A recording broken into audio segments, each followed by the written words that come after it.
You're absolutely right. I need to expand the story significantly to reach the requested 10,000 words. Let me rewrite it with much more detailed character development, expanded action sequences, and deeper exploration of the themes, while maintaining all the elements you specified. The compass of broken promises. The autumn wind carried the bite of approaching winter across the Montana territory, and Boone Carter could feel it seeping through his worn leather jacket as he guided his sorrel mare toward the distant line of cottonwoods. At 23, he had learned to read the sky with the same precision his father had once taught him to read men's faces across a poker table. The heavy gray clouds banking against the western mountains promised a storm that would trap anyone foolish enough to be caught in the open, and the dropping temperature meant it might bring the first snow of the season. His ranch sat 5 miles south, a modest spread of grazing land and timber that had been in the Carter family for 2 generations. The house was warm and solid, built by his grandfather's hands from logs cut on the property itself. But it was also painfully empty. 3 years of living alone had taught Boone many things about solitude. How silence could press against a man's ears like cotton wadding. How conversations with horses and cattle could seem perfectly reasonable after weeks without human company. How the echo of his own footsteps in the empty house could make him question whether he was truly alive or merely going through the motions of living. His firewood supply had dwindled faster than expected during the unusually harsh early winter. The old trapper's shack that sat abandoned in these hills had served as his emergency supply twice before, during brutal cold snaps. It was a simple arrangement born of necessity. The previous owner had died 3 winters past, leaving behind a sturdy structure and enough cut wood to last several seasons. Boone had claimed salvage rights through the Territorial Land Office, but he'd never bothered to make the claim official. Out here, a man's word and his willingness to defend it were worth more than paper documents anyway. The shack had become as familiar as his own property over the years. The door always hung askew on rusted hinges that screamed when the wind caught them. The floorboards always groaned in the same familiar spots where the supporting joists had begun to sag. Dust always covered everything like a burial shroud, and spider webs draped the corners in intricate patterns that spoke of years without human habitation. But today, as Boone crested the small rise that gave him his first clear view of the structure, something was different. The door, which should have been hanging loose and banging in the wind, stood firmly closed. Fresh tracks marked the muddy ground around the entrance, not the random patterns left by deer or elk, but the deliberate footprints of humans moving with purpose. 3 distinct sets of prints led from the tree line to the shack's entrance, but oddly only 2 sets led away. The third trail simply vanished at the threshold as if someone had entered but never emerged. Boone dismounted slowly, his boots sinking into the rain-softened earth with soft, squelching sounds. His hand moved instinctively to the Winchester rifle secured in its scabbard on his saddle.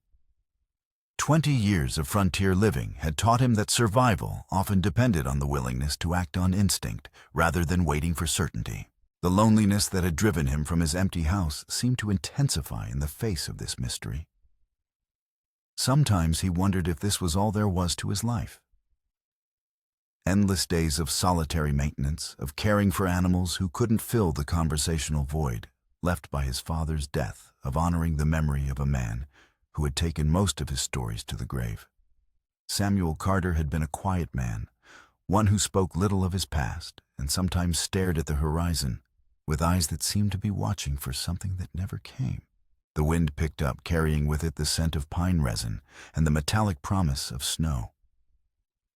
Through a gap in the shack's weathered boards, Boone glimpsed something that made his breath catch in his throat.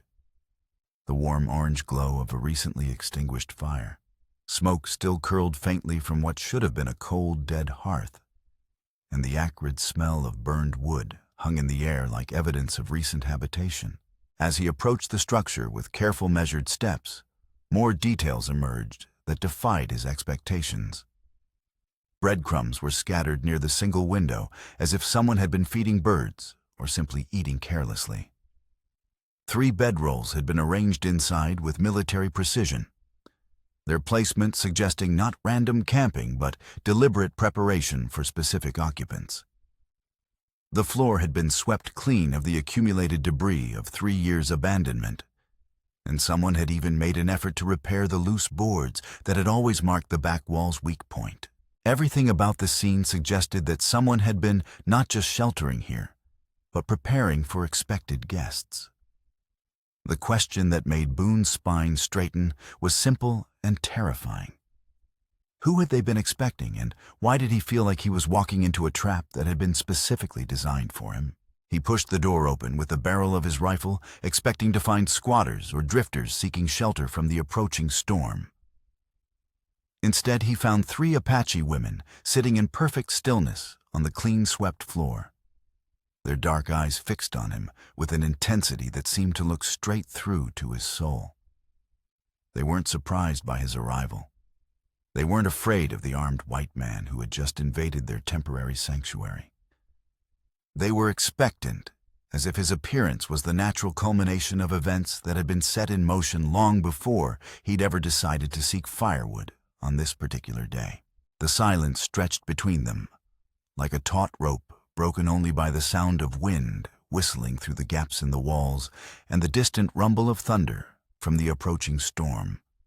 Boone found himself studying their faces with the same attention to detail his father had taught him to apply to horse trading and poker games. The eldest of the 3 was a woman whose weathered features spoke of 5 decades under the desert sun, her gray-streaked hair braided with the traditional beads and feathers that marked her as someone of status within her community.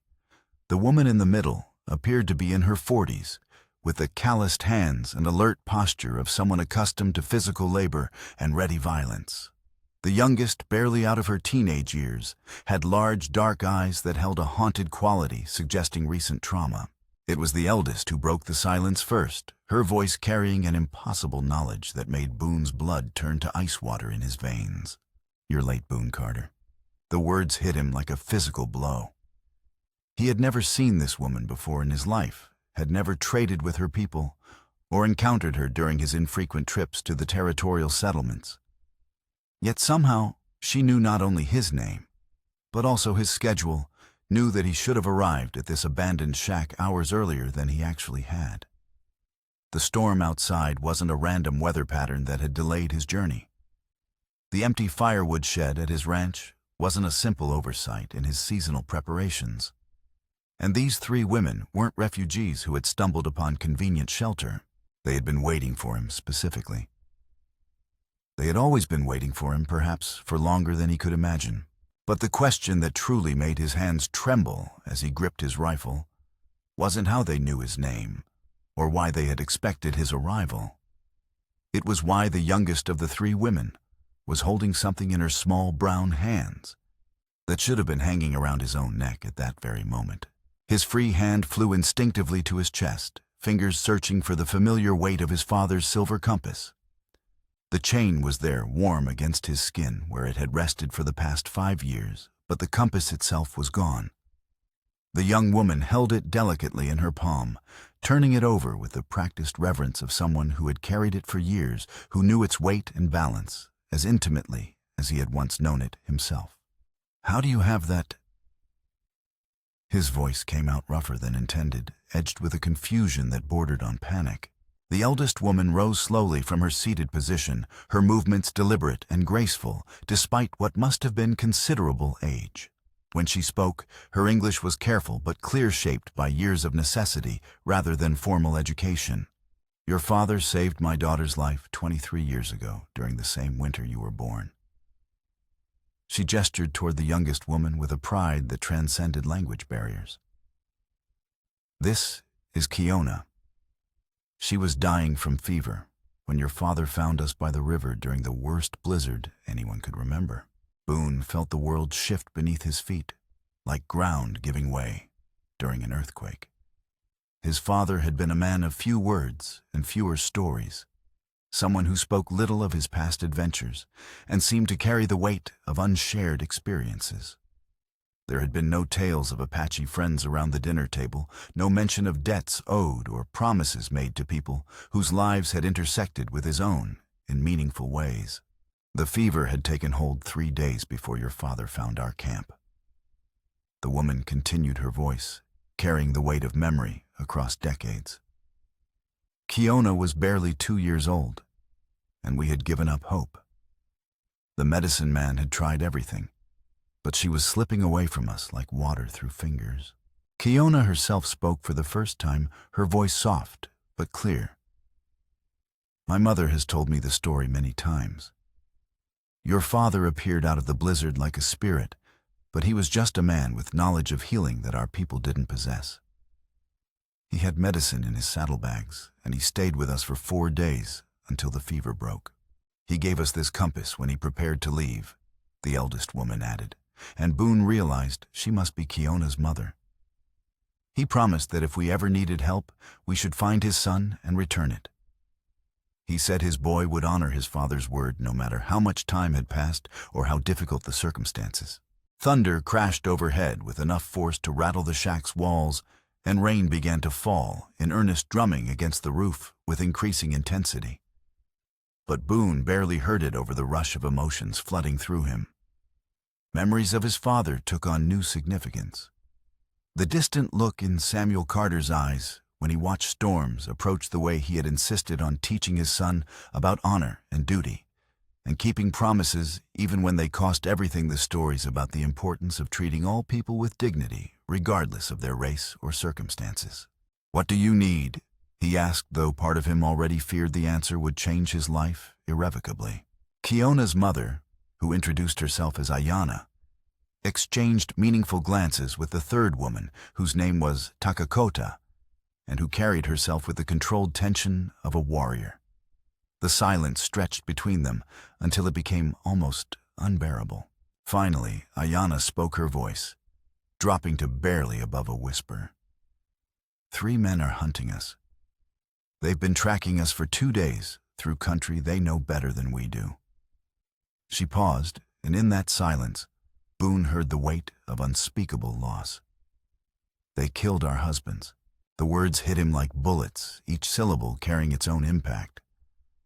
Outside, beyond the storm that was rapidly intensifying, killers were closing in on this remote shack.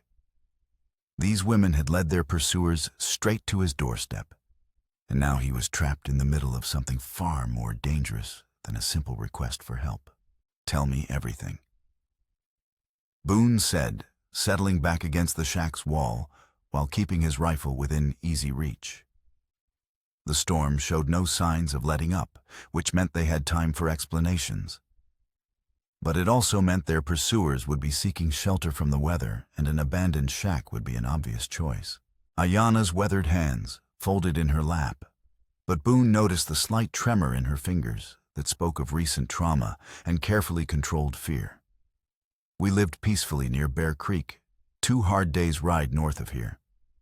Our husbands were horse traders who worked with several ranchers in the area, good men who kept to themselves and caused no trouble with anyone. Takakota added her voice for the first time, and it carried the hard edge of someone who had seen violence up close. They were also honest men who sometimes learned things they weren't supposed to know, things that certain people wanted to keep secret. Kiona shifted uncomfortably, her injured arm cradled against her body. The blood-stained bandage wrapped around her left forearm spoke of recent violence, and the way she moved suggested the wound was both painful and serious. 5 days ago, 3 white men came to our camp, Ayana continued. They said they were horse buyers from back east, wanted to see our best animals with the intention of making large purchases. They carried themselves like gentlemen, wore expensive clothes, spoke with education and refinement. They weren't buyers, Takakota said flatly. They were killers who had come to our camp with a specific purpose that had nothing to do with horses. Boone found himself studying the 3 women with increased attention, noting details that spoke of their individual characters and recent experiences. Ayana carried herself with the natural authority of someone accustomed to making difficult decisions under pressure. Her weathered face marked by laugh lines, that suggested a capacity for joy despite recent tragedy. Takakota moved with the controlled grace of a warrior, someone who understood violence and was prepared to use it when necessary to protect those she cared about. And Kiona, despite her youth and obvious pain, had a quality of inner strength that reminded Boone of his father's quiet determination. What did they really want? He asked. The three women exchanged glances that spoke of shared knowledge and carefully guarded secrets. Finally, Ayana spoke with obvious reluctance. My husband, Kiona's father, was a man who noticed things. During his trading journeys, he would sometimes overhear conversations that weren't meant for his ears, see documents that weren't meant for his eyes. He was careful and discreet, but he was also curious about the changes happening in our territory. What kind of changes? Railroad companies buying up Apache land for prices that were far below its actual value. Takakota said, her voice hardening with anger. Government officials approving these sales without consulting the families who had lived on the land for generations. Judges and territorial administrators who seemed to grow wealthy very quickly after making decisions that favored railroad interests over Apache rights. Kiona spoke up, her young voice carrying surprising strength. My father began keeping records of what he observed. Names, dates, amounts of money, details about which officials were involved in which transactions. He said that someday, honest people would need to know the truth about what was happening to our people. And these three men who came to your camp somehow knew about these records? Boone asked. They knew everything. Ayana replied with bitter certainty. They knew about the documents, they knew where my husband kept them, they knew exactly which families had been cheated out of their land. They had come to recover the evidence and eliminate anyone who might have seen it. The wind howled outside, and something heavy crashed against the shack's exterior wall. All four occupants froze, listening intently to determine whether the sound was natural or human in origin. After several tense seconds, Boone relaxed slightly. Just a branch, he whispered, but his hand had moved instinctively to his rifle.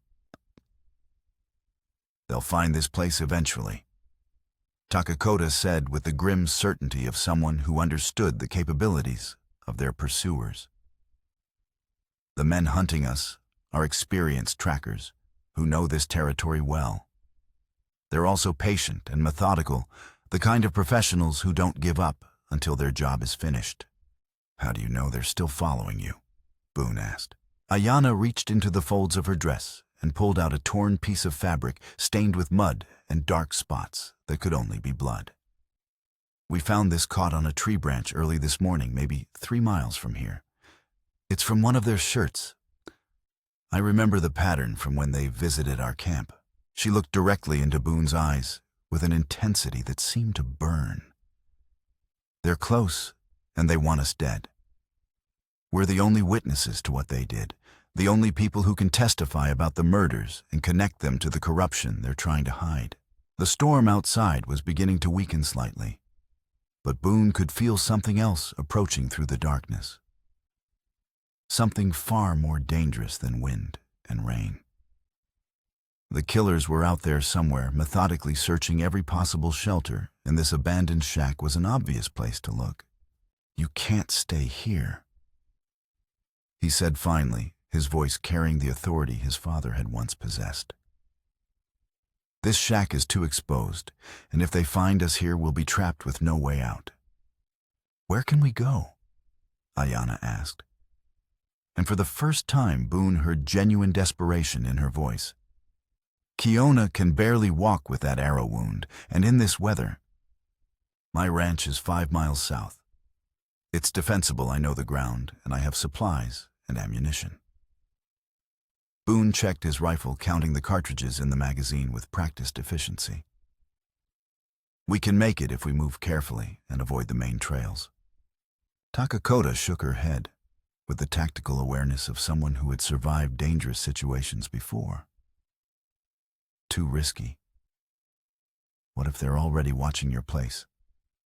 What if they know who you are and have anticipated that we might seek your help? Then we die fighting on ground, I understand, instead of dying helpless in this rotting shack. Boone replied, meeting her challenging stare with steady resolve. Your choice. Through the gaps in the weathered walls, lightning illuminated the surrounding landscape in stark white flashes. During one particularly brilliant moment that turned night into day, Boone saw movement near the tree line that made his heart nearly stop. 3 dark shapes were moving against the wind, closing in on the shack with the coordinated precision of predators who had found their prey's scent. His blood turned to ice as he realized their time for discussion had just run out. They're here, he whispered. The women immediately went silent, pressing themselves against the walls with the instinctive movements of people who had learned to survive by becoming invisible. Kiona bit her lip hard enough to draw blood as she tried to keep from crying out when the movement jarred her injured arm, fresh crimson seeping through the already stained bandage. Boone peered through a crack in the wood, his pulse thundering in his ears as he watched the figures draw closer. 200 yards away, and closing fast, they moved with the professional efficiency of men who had done this many times before. One of them pointed directly toward the shack, while the other 2 spread out to flank it, cutting off potential escape routes with military precision. The voices that carried over the wind were rough and confident, the voices of men who enjoyed their work and rarely encountered serious resistance. Tracks lead here for certain, one called out. I can smell the smoke from their fire. Let's check inside, came the reply from a different direction. I'll watch the back in case they try to run. What about the third one?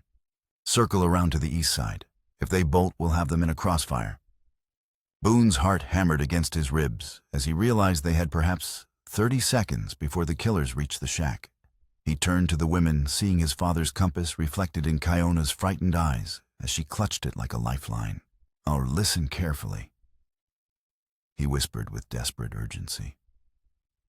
"There's a large oak tree 50 yards behind this shack and the one with the lightning scar down its trunk. Get there and wait for my signal. When I whistle twice, we run straight south toward my ranch, and we don't stop for anything." "But what about you?" Kiona asked, her voice barely audible above the storm. "I'll create a distraction, buy us some time to get clear." Takakota grabbed his arm with surprising strength. "You can't fight all 3 of them alone. They're professionals, and you're just one man with a rifle. I'm not planning to fight them." Boone replied, his mind racing through the tactical possibilities. "I'm planning to even the odds and give us a chance to survive." He looked each woman in the eye, seeing his father's legacy reflected in their faces. "Your husbands died protecting you, and protecting evidence that could save your people's land. Don't let their sacrifice be meaningless." Footsteps crunched through the mud outside, getting closer with each passing second. Boone moved toward the loose boards at the back wall, helping the women squeeze through one by one into the storm-lashed darkness beyond. Kiona went first, biting back a cry of pain as the movement tore at her wound. Takakota followed her warrior's instincts, already calculating angles and distances for their escape route. Ayana went last, pausing to place a weathered hand on Boone's shoulder. "Your father would be proud," she whispered. As Boone prepared to follow them through the gap in the wall, the front door exploded inward with a crash that seemed to shake the entire world. 3 men stood silhouetted in the doorway, water streaming from their wide-brimmed hats, their eyes reflecting the lamplight, like those of hunting wolves who had finally cornered their prey. The leader, a tall man with a scarred face and expensive gear that marked him as more than a simple hired gun, smiled with cold satisfaction when he saw Boone trapped in the light. "Well, well," he said, his voice carrying the cultured accent of an educated man who had chosen violence as his profession. "Looks like our Apache friends found themselves a protector." Boone raised his rifle, knowing it was already too late to escape, but determined to sell his life as dearly as possible. The storm raged behind him, but ahead lay something far more dangerous than any natural force. The 3 killers spread out as they entered the shack, and their movements coordinated and professional. The leader stepped forward, first his boots squelching in the muddy doorway, while his two companions flanked the entrance with the easy confidence of men who rarely encountered serious resistance. "Drop the rifle, friend," the scarred man said conversationally, as if discussing the weather rather than life and death. "We're not here for you. Just hand over the Apache women, and you can walk away from this." Boone kept his weapon steady, though his mind raced through the rapidly dwindling list of options. The back exit was blocked by debris that would take precious seconds to clear. The windows were too small and positioned too high for quick escape. His only advantage lay in the fact that these men didn't yet know their quarry had already fled. "Don't know what you're talking about," he replied, his voice steady despite the adrenaline coursing through his system. "Sure you don't." The leader's smile widened, revealing teeth stained yellow by tobacco and years of poor hygiene. "Fresh footprints leading right to this door, 3 sets of small feet, and we can still smell the smoke from their fire." He gestured casually with his pistol. "Blood trail from the wounded one leads right here. Where are they hiding?" "They gone. Headed east hours ago when the storm started." "Liar." One of the younger men, barely out of his teens, but with the cold eyes of a seasoned killer, spat tobacco juice onto the floor with casual contempt.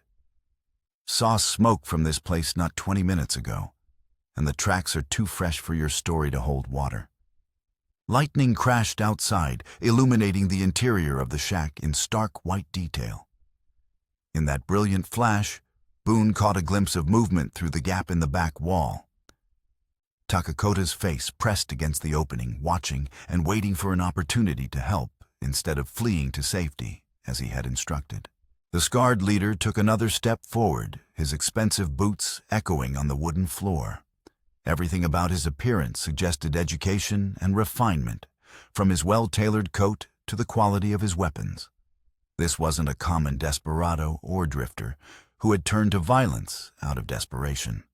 This was a professional who had chosen killing as a career. "Name's Dutch Morrison," he said with the easy confidence of a man accustomed to intimidating his victims into compliance. "These are my associates, Clem and Pike. We've been tracking those Apache women for 2 days through some of the worst country in the territory, and I'm getting mighty tired of this particular game." "Why?" Boone asked, genuinely curious, despite the mortal danger of his situation. "What are 3 women worth to men like you?" Dutch's expression hardened, the casual mask slipping away to reveal something far more dangerous underneath. "They witnessed something they shouldn't have. Something that could put all of us at the end of a rope if the wrong people get hold of the information they're carrying." He paused, studying Boone's face with the calculating intelligence of a man who made his living reading people's intentions and weaknesses. "You really don't know what this is about, do you?" "Know what?" Those women's husbands weren't just horse traders, friend. They were carrying something extremely valuable, documents that belonged to very important people with very long reach. Dutch's voice carried the weight of implied threats. The kind of papers that could bring down half the territorial administration if they fell into the hands of honest law enforcement. The pieces began clicking together in Boone's mind with sickening clarity. The women had mentioned their husbands keeping records of corruption and land theft, but they hadn't fully explained the scope of what they had discovered. These weren't just random killers seeking easy prey or revenge for some imagined slight. They were professional cleaners sent to eliminate a problem that threatened powerful people with the resources to buy judges, senators, and territorial administrators. "So you murdered 3 innocent men for some papers?" "Innocent." Pike, the youngest of the 3, laughed with the harsh sound of someone who had lost his capacity for genuine humor. Those innocent men were blackmailing senators and judges demanding payment to keep quiet about railroad corruption they'd stumbled across during their trading expeditions. "And the women are witnesses," Dutch added simply, as if explaining something obvious to a particularly slow child. "Can't have witnesses walking around with detailed knowledge of who paid whom and when. Bad for business, you understand." Thunder boomed overhead with enough force to shake the entire shack, drowning out all other sounds for several long seconds. In that moment of deafening noise, Boone heard something else. The soft creak of floorboards that suggested movement where there should have been none. Ayanna appeared in the doorway behind the three killers, moving with the silent grace of someone who had spent decades hunting in forests where a misplaced step could mean the difference between feeding your family and going hungry. She held a thick piece of firewood in both weathered hands, raised high above Dutch's scarred head like a war club. The lamplight cast her shadow long across the floor, stretching toward the front of the shack, but none of the three men noticed the approaching threat. They were too focused on the man with the rifle, too confident in their numerical superiority to watch for dangers from behind. Dutch sensed the movement at the last possible second, some survival instinct honed by years of violence, alerting him to the presence behind him. He started to turn his hand, reaching for the pistol at his hip, but Ayanna brought the wood down with all the strength her aging muscles could muster. The impact made a sound like an axe biting into green timber, and Dutch crumpled to the floor like a marionette whose strings had been cut. Blood spread across the weathered planks in a dark pool that reflected the lamplight, and his expensive hat rolled away into the shadows. Clem and Pike spun toward the new threat with the quick reflexes of professional gunfighters, their hands clawing for their weapons with practiced speed. But in their surprise at the unexpected attack and the confined space of the small shack, they had momentarily forgotten about the man with the rifle who stood barely 10 feet away. Boone fired twice in rapid succession, the Winchester's reports echoing like thunder in the enclosed space. The first bullet took Clem in the chest, spinning him around and sending him crashing into the wall with enough force to shake dust from the rafters. The second caught Pike just as his pistol cleared leather, the impact lifting him off his feet and dropping him across his fallen companion. Sudden oppressive silence fell over the shack, broken only by the sound of rain drumming against the roof and the harsh breathing of the survivors. Gunsmoke hung in the air, like fog mixing with a metallic scent of blood, and the clean smell of rain-washed air flowing through the damaged doorway. Ayanna stood over Dutch's motionless form, and the piece of firewood still clutched in her hands, her weathered face showing no satisfaction at the violence, only the grim relief of someone who had done what was necessary to protect her family. She looked at Boone with eyes that had seen too much death in too short a time. "Is it finished?" she asked. Before he could answer, Dutch's eyes snapped open like those of a predator that had only been stunned and killed. His hand found his fallen pistol with desperate speed, the barrel swinging toward Ayanna, as his finger tightened on the trigger with the mechanical precision of a man who had killed many times before. Time seemed to slow, as Boone realized he had no opportunity to raise his rifle, no chance to shout a warning that would reach Ayanna's ears before the bullet reached her body. Dutch's pistol was already aimed at her chest, his scarred face twisted with pain and rage, and the desperate fury of a man who refused to die, unavenged. Boone dove forward without conscious thought, his body moving with the reflexes his father had trained into him during countless hours of hunting and target practice. He tackled the wounded man just as the gun fired, feeling the heat of the muzzle flash against his cheek as the bullet splintered wood inches from where Ayanna had been standing. Both men crashed to the floor in a tangle of limbs and desperate violence rolling across the blood-soaked planks in a struggle that would determine who lived and who died. Despite his head wound, Dutch fought with the frenzied strength of a man facing his own mortality, his free hand clawing at Boone's throat while they grappled for control of the pistol. "The papers." Dutch gasped through gritted teeth, blood streaming from his scalp wound and mixing with the mud on the floor. "Where are the papers?" Boone drove his elbow into the man's ribs with all the force he could muster, feeling bone crack under the impact. Dutch howled in pain, but didn't release his grip, his fingers digging into Boone's windpipe with murderous intent. The pistol skittered away across the floor, spinning into the shadows beyond the reach of either combatant. Now it was simply a matter of strength, endurance, and the will to survive against someone equally desperate. Takakota and Kiona burst through the back entrance, having heard the gunshot that had shattered the temporary quiet. Takakota immediately spotted the fallen weapon and scooped it up with fluid grace, while Kiona helped her mother to her feet with her one good arm.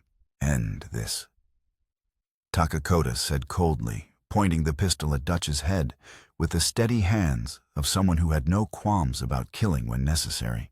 But Boone held up his hand, even as he struggled to break free from the wounded man's grip. "Wait." He looked down at Dutch, whose scarred face was pale with blood loss, but still twisted with desperate cunning. "What papers tell me everything, and maybe you live to see morning." Dutch coughed, specks of blood hitting Boone's face. "Government contracts. Territorial officials taking bribes from railroad companies to approve land seizures from Apache families. Documentation of every corrupt deal made in the last 5 years.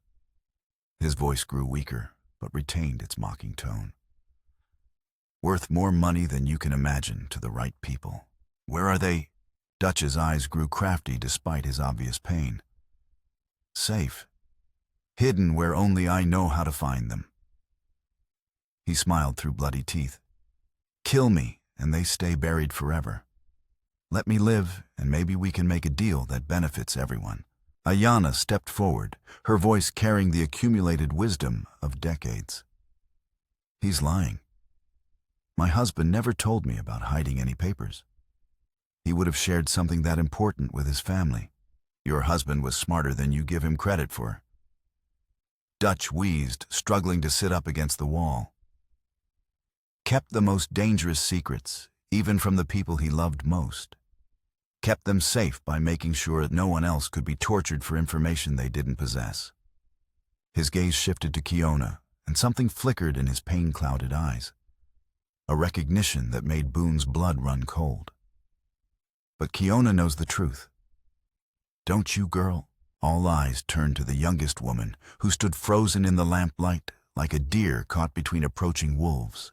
The compass still clutched in her hands seemed to pulse with reflected light, and her face had gone pale with emotions Boone couldn't read. "Kiona." Ayana's voice carried a note of uncertainty that hadn't been there before. The young woman's shoulders began to shake, and tears spilled down her cheeks like rain on window glass. I was supposed to tell you after we reached safety." Her voice broke with the weight of secrets too heavy for someone so young to carry alone.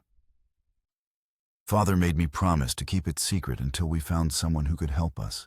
Boone felt the ground shift beneath him again, as if the very foundations of reality were proving unreliable. "What promise?" Kiona's voice dropped to barely above a whisper. "The papers.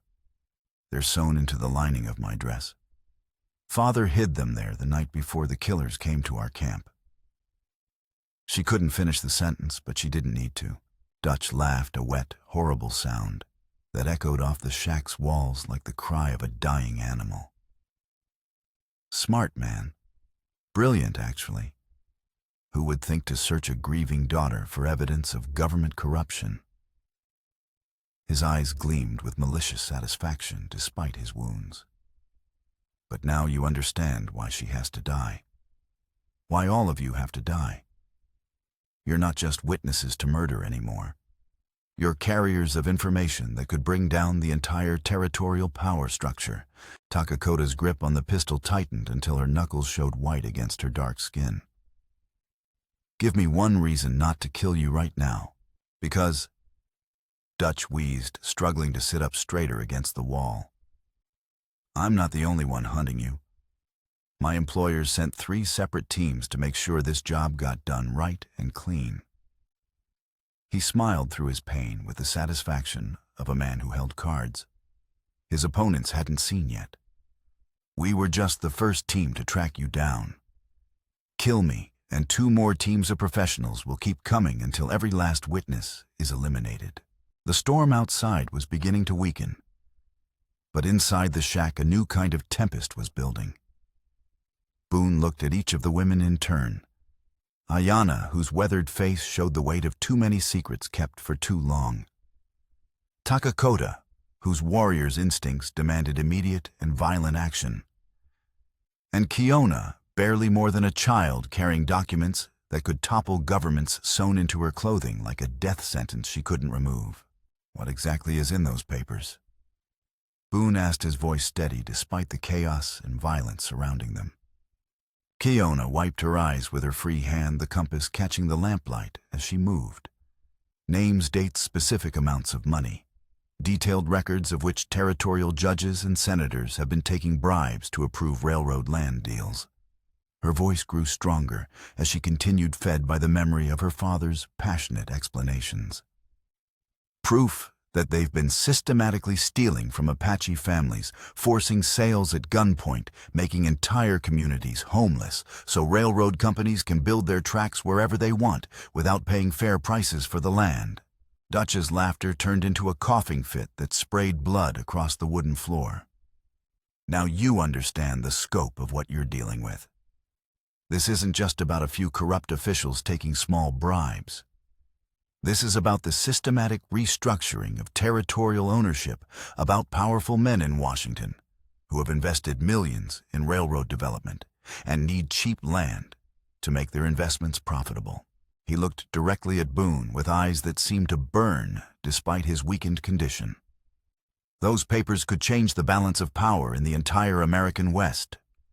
They could send dozens of officials to federal prison, could cost railroad companies millions in illegal profits, could restore thousands of acres to Apache families who were cheated out of their ancestral homes. Outside, the rain was stopping, and the first hints of dawn were beginning to lighten the eastern sky. The storm that had provided cover for their confrontation was ending, which meant others would soon be moving through the territory. Others who would come looking for Dutch and his men, others who would ask difficult questions about gunshots and blood and missing persons. Boone Carter, who had only wanted firewood to keep his lonely ranch warm through the approaching winter, now found himself holding documents that could reshape the political landscape of the Montana Territory. But more immediately, he held the lives of 3 women who had trusted him with their father's compass and their people's future. The weight of his father's legacy pressed down on him like a physical force. Samuel Carter had saved a dying Apache child and made a promise that had echoed across 23 years to bring these women to his son's doorstep. Now that promise demanded payment in full regardless of the personal cost. "How long before the other teams arrive?" Boone asked Dutch. The wounded man's breathing had become more labored, but his eyes retained their calculating intelligence. "Could be hours, could be days. Depends on how they've divided the search area and whether they've had better luck tracking you than we did." He coughed again, more blood speckling his lips. "But they will come. These aren't the kind of people who give up when the stakes are this high. And if we kill you, then you buy yourselves maybe a day before they start wondering why we haven't reported in.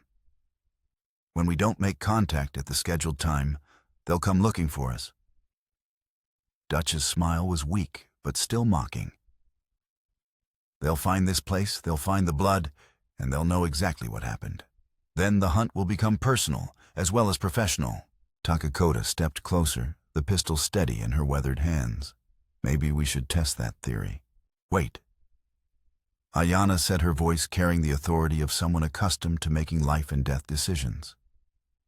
"If we kill him, we learn nothing more about who sent him or how many others are coming. Dead men don't answer questions." Boone studied Dutch's scarred face more carefully, noting details that seemed familiar in ways he couldn't quite place. The man was probably in his 50s, with the weathered look of someone who had spent decades outdoors in harsh conditions. There was something about the set of his jaw, the shape of his nose, even the way he held his head despite his injuries, that tugged at Boone's memory like a half-remembered song. "You said your name was Dutch Morrison," Boone said slowly. "What's your real name?" Dutch's eyes flickered with something that might have been surprise or perhaps recognition. "Why does that matter?" "Because Morrison is a common alias, and Dutch sounds like something a man might choose if he wanted to hide his real identity." Boone leaned forward, studying the wounded man's features with increased intensity. "What's your real name?" For a long moment, Dutch said nothing, his breathing harsh and labored in the sudden quiet. When he finally spoke, his voice was barely above a whisper. "Haven't used my real name in 25 years. Buried it so deep I sometimes forget it myself. Try to remember." Dutch closed his eyes and leaned his head back against the wall. And in that position, with the lamplight falling across his face at a different angle, Boone saw something that made his heart nearly stop. A scar along the man's left temple, partially hidden by his hair shaped like a crescent moon.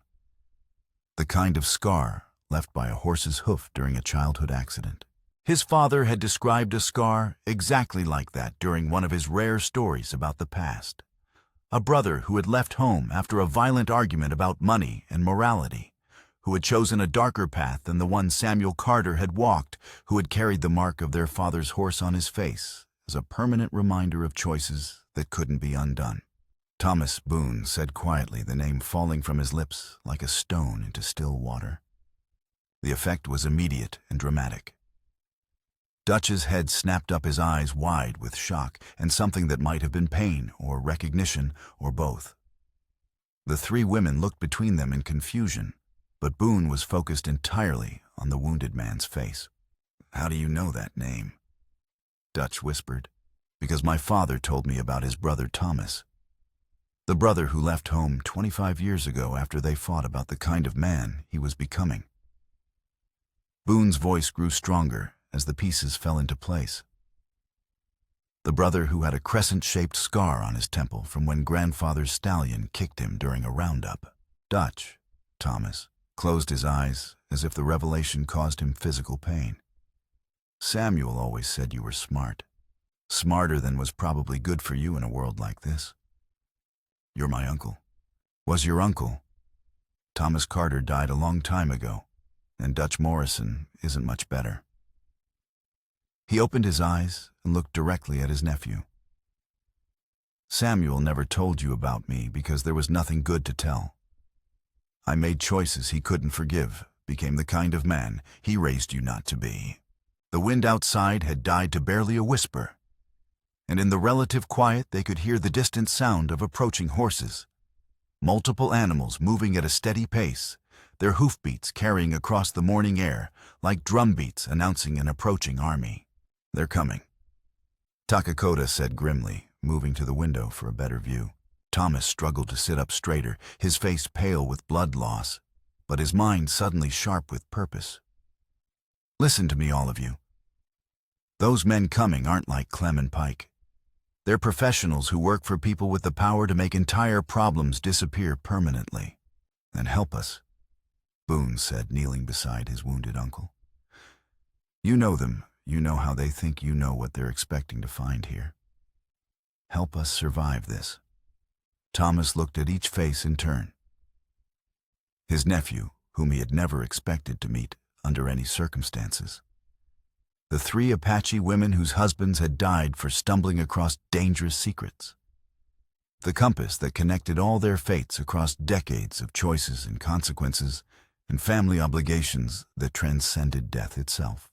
"There might be a way," he said slowly, his voice growing stronger as a plan began to form. "But it means trusting me completely, and I've given you no reason to do that." The hoofbeats were getting closer, and through the window, they could see riders cresting the hill that overlooked the shack. 6 men spread out in a professional search formation, their weapons visible even at a distance, their movements coordinated with military precision. "What's your plan?" Ayana asked. Thomas looked at the bodies of Clem and Pike, then at his own blood-soaked clothes, and then at the evidence of violence that painted the shack's interior. "I tell them the job is done, that I killed all of you and recovered the papers they're looking for. They'll want to see bodies, but there's enough blood here to sell the story if I play it right."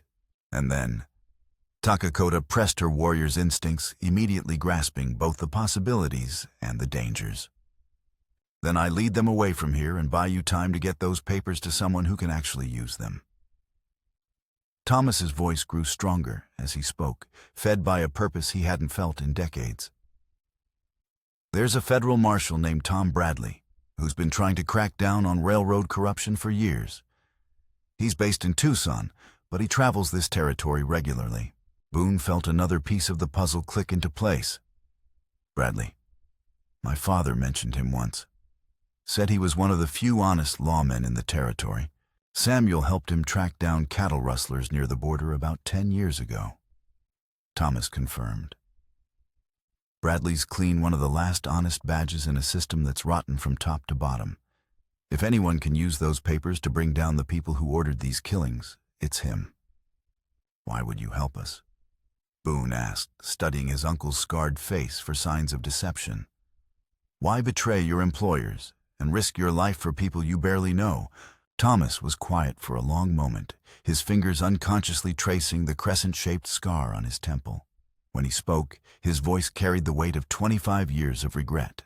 Because Samuel Carter saved a dying Apache child 23 years ago and made a promise that brought you all to this place. Because he raised his son to honor that promise, even when it meant risking everything.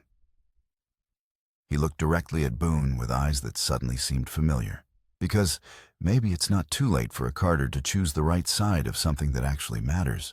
The sound of horses was very close now. Close enough to hear individual animals snorting and the creak of saddle leather. They had perhaps 2 minutes before the riders reached the shack and began asking questions that would determine who lived and who died. Miss Kiona. Thomas said urgently, I need some of those papers, just a few pages that can be spared from the full evidence. Something convincing to show them as proof that the job was completed. She looked to her mother, who nodded with grim understanding. With shaking fingers, Kiona worked at the seam of her dress, pulling out the oiled cloth package that had been sewn into the fabric. She removed several pages carefully and handed them to Thomas, who tucked them inside his blood-stained jacket. Nahide Rowan. He ordered the others with the authority of a man who had survived dangerous situations before. Behind the back wall in the shadows, anywhere they can't see you immediately. And don't come out no matter what you hear, no matter what happens. Wait until you're certain they're gone, then head south to Boone's ranch, and from there, to find Marshal Bradley. As the women and Boone pressed themselves into the darkest corners of the shack, Thomas arranged the scene with the professional skill of someone who understood how to manipulate evidence. He dragged the bodies of Clem and Pike into more convincing positions, smeared additional blood on his clothes and face to enhance his appearance of having fought a difficult battle, and positioned himself near the door like a man who had just finished eliminating multiple targets. The hoofbeats stopped outside and heavy boots approached the entrance. Voices carried through the thin walls, cold professional voices discussing tactics and expectations. The Dutch report status. Thomas took a deep breath, wincing at the pain from his head wound, and called out in a voice made hoarse by exhaustion and genuine injury. It's finished. All targets have been eliminated as ordered. The door creaked open slowly, and the leader of the new group stepped inside with the cautious movements of a man who had survived by never taking anything for granted. He was tall and lean with cold eyes and expensive equipment that marked him as someone with authority and connections far above the level of common hired guns. Where are the bodies? He demanded, taking in the blood-soaked scene with professional assessment. Right here. Thomas gestured toward Clem and Pike's corpses with weary satisfaction.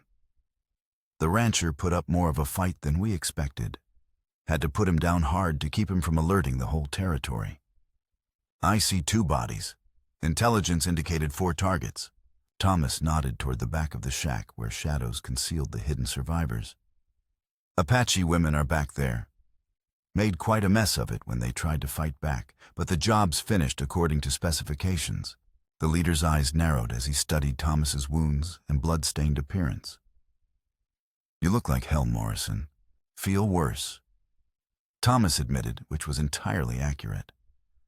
Rancher turned out to be a better shot than expected. Got in some solid hits before I managed to finish him. And the papers. Thomas pulled out the pages Kiona had provided, now artfully crumpled and stained with his blood, to suggest they had been recovered from a hiding place during violent struggle. Hidden in the young one's dress, sewn into the lining exactly where intelligence suggested they would be. The leader examined the documents briefly, his expression showing professional satisfaction. The handwriting was clearly authentic, the content damaging enough to justify the extreme measures that had been taken, and the bloodstains provided convincing evidence that the recovery had required lethal force. Excellent work. The clients will be extremely pleased with the thoroughness of the operation. He gestured toward his men who had remained mounted outside. Mount up. We ride back immediately to report successful completion. As the group prepared to leave, the leader paused at the threshold and looked back at Thomas with something that might have been respect. Clean work under difficult circumstances, Morrison. Your reputation for handling sensitive situations is well deserved. Thomas nodded without trusting his voice, knowing that any response might reveal the deception that was keeping his nephew and the three women alive. The hoofbeats faded into the distance, leaving behind a silence that seemed almost deafening after the tension of the past few minutes. Thomas slumped against the doorframe, the adrenaline that had sustained him through the performance finally draining from his system and leaving him weak with blood loss and emotional exhaustion. Boone emerged from hiding, first followed by the three women. They stared at Thomas in amazement, hardly believing that such a simple deception had worked against professional killers. Why? Ayanna asked the single word, carrying the weight of everything she couldn't understand about his decision to help them. Thomas looked at his nephew, seeing Samuel's eyes looking back at him across 25 years of separation and bad choices. Because some debts can only be paid forward, and some promises matter more than the people who make them. He struggled to his feet, swaying slightly from the blood he had lost.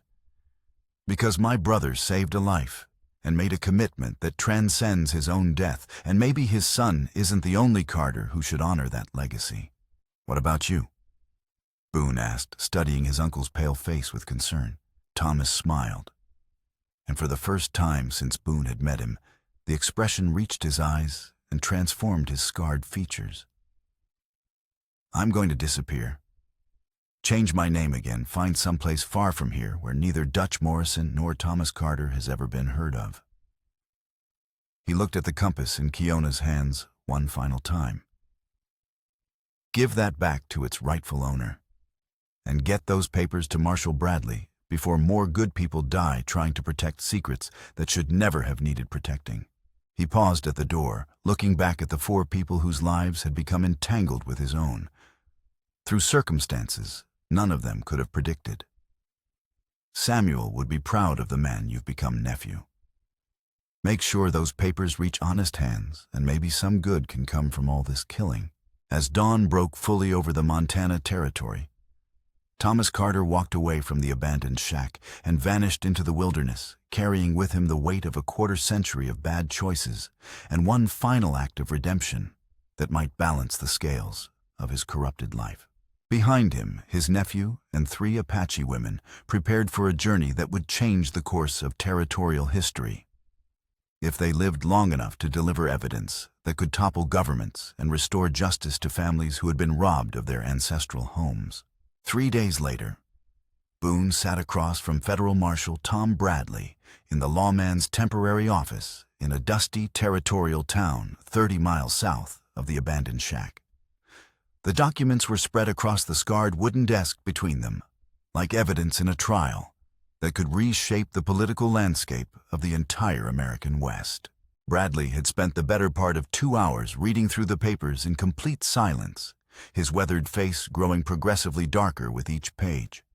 When he finally looked up, his eyes held the grim satisfaction of a man who had spent years seeking evidence like this and had finally found the proof he needed to bring down a corrupt system.